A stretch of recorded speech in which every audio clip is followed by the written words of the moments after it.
Hi guys, AzureAce here and welcome back to another Dragon Ball Super episode discussion where today I'm going to be talking about episode 78 of Dragon Ball Super, another episode into the universe survival arc. It's coming in so damn fast, we're getting right into this arc now. This episode was fantastic. I have a feeling a lot of these episodes are going to be absolutely fantastic. It's just this hunch I have about this arc. I don't know what it is, but I feel like this arc is going to be amazing and it's going to surpass everything that the Future Trunks arc did, if executed correctly. So, with that being said, let's get into episode 78 of Dragon Ball Super.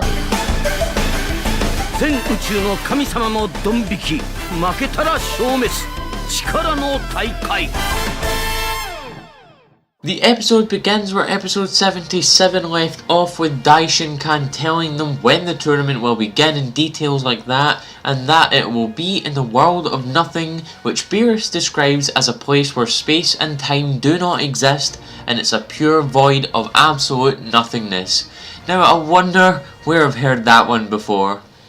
Zen-chan explains that the winner of the tournament, like the Champa arc, will receive the wish from the Super Dragon Balls, and it shows a funny little scene of Champa almost kind of breaking the fourth wall as a sort, saying that he has already provided 3 of the Super Dragon Balls, meaning that after the Champa arc, he had already started recollecting the Super Dragon Balls, which should technically mean that at least a year has passed between the events of the Champa arc and this arc.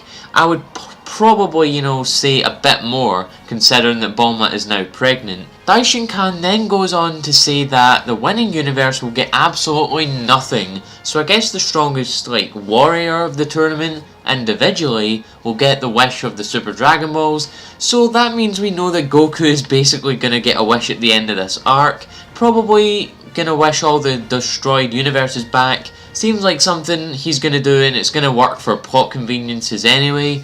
Zen-chan then goes on to say what we already knew, in that the universes that are defeated will be erased by Zeno. Goku, Beerus, Kaioshin, Kibito and Elder Kai all start freaking the hell out at this. They're all panicking like hell with this revelation. Zen-chan then tells Goku that first of all, he will gather people from Universe 7 for an exhibition match for future Zeno, as of course, he didn't see any of the events that took place in the Champa arc take place in Future Trunks' timeline, and we get a scene of the two Zenos talking, and future Zeno demands a match to take place so he can see what all the fuss is about.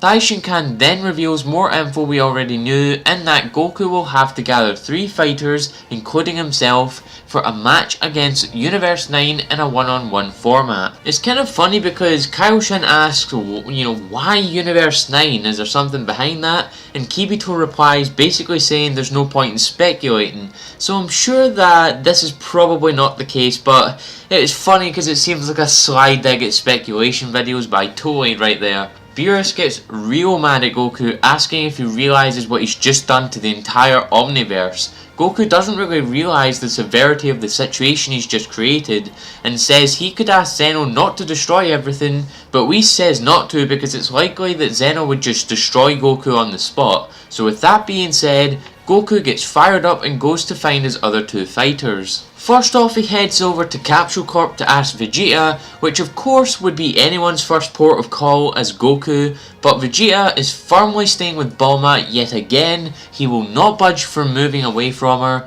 We see Goten and Trunks as well, and I think it's really amazing because they're both training together. It's been such a damn long time since we've seen them train together. It could possibly be gearing both Goten and Trunks up for a return in Super at some point in a future arc. That would be amazing to see. I'd love them to have some more plot significance again. Vegeta tells him that he should go and ask his son, and Goku perpetually forgets that he has 2 sons, and then he remembers thanking Vegeta and heading off, which is where we see him with Gohan. Goku makes a very brief allusion to the fact that Gohan has this very strong and potent potential within Gohan, and it's still within him even after the events of the Buu arc, which could possibly foreshadow Gohan being an absolute badass in the tournament, which sort of coincides with what we saw in the opening. Goku then tells Gohan that unlike your average tournament, universes will be erased if they lose in this tournament, which makes Gohan freak out. He says that it's very irresponsible of Goku to know this information, but Goku replies saying that he and Gohan are the only two on Earth who know about it, and that's when Videl appears and asks what all the whispering's about, where Goku says that he just wants Gohan to enter a tournament every once in a while, and Videl says she's okay with that, and then Pan appears, which makes Gohan think, and he says, yeah, you know, I'll join this tournament, I have something to fight for. Then Mr. Satan, Boo and Bee appear, and Mr. Satan goes to greet Goku, but he just flies right past him to Boo and asks him for a request as we go to a commercial break. We come back to see Boo eating chocolate in Kaioshin's realm, and it's great because we get to see Gohan and his gi again, which I'm sure is something all you Gohan fans have been waiting for a long time. He does look kinda weird still wearing his glasses though with the gi, but I can dig it.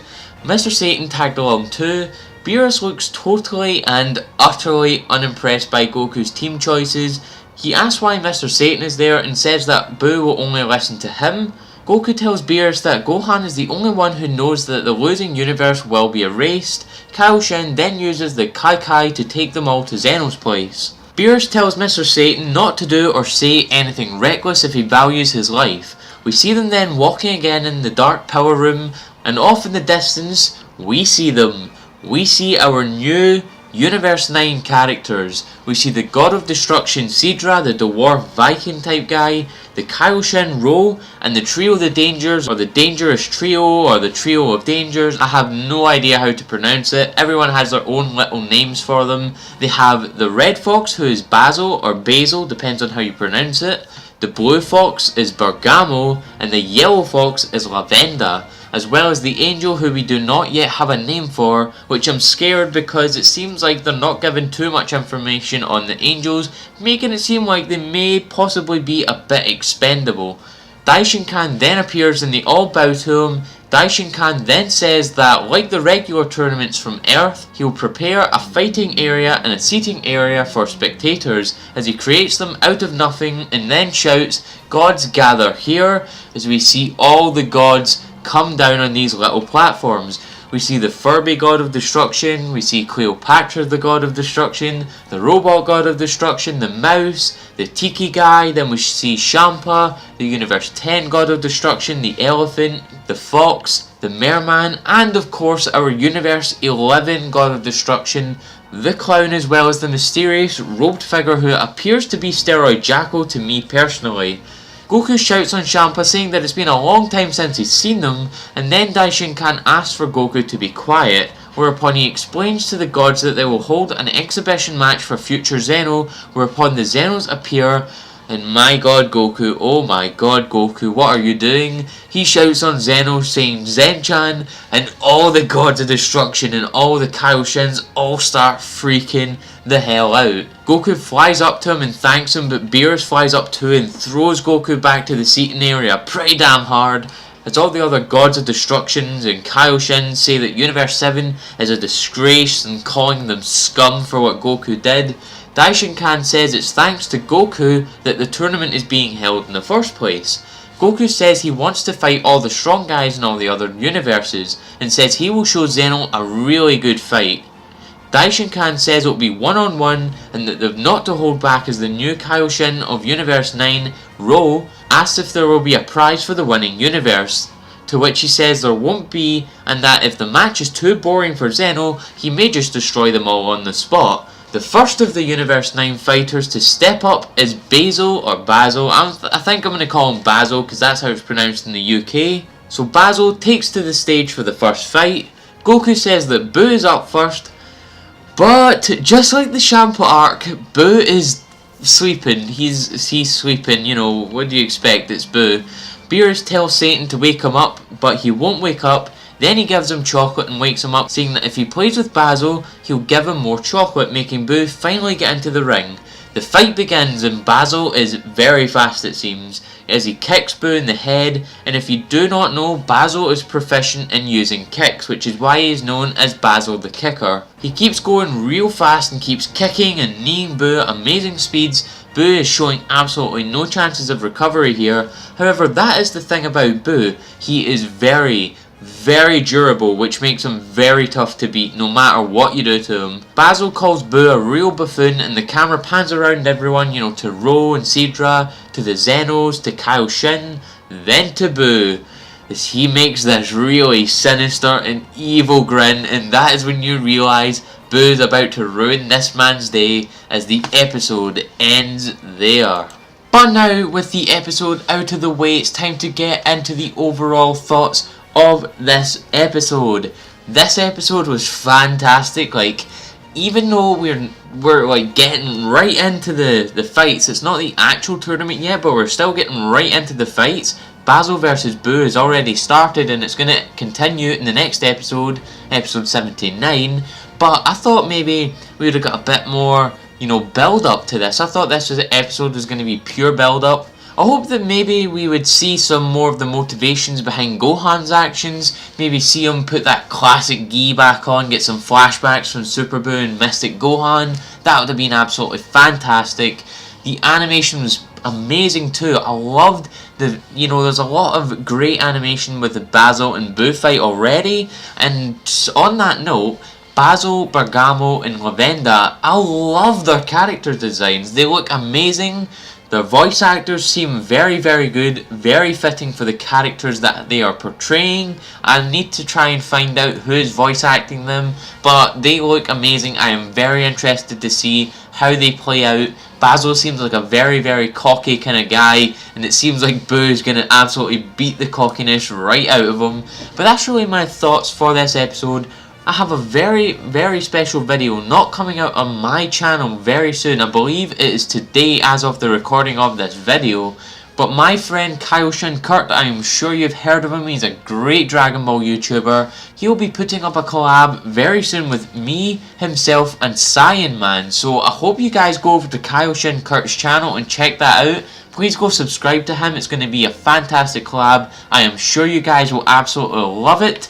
But nevertheless, if you guys liked this video, please leave a like and a comment in the comment section below. Share this amongst your friends. I've been AzureAce, and thank you for coming to the video.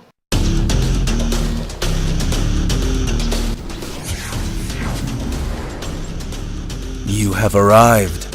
I'm here to tell you that if you don't subscribe to AzureAce for Dragon Ball, Kingdom Hearts, and Pokemon TCG content, you will wander forever in the darkness of your heart.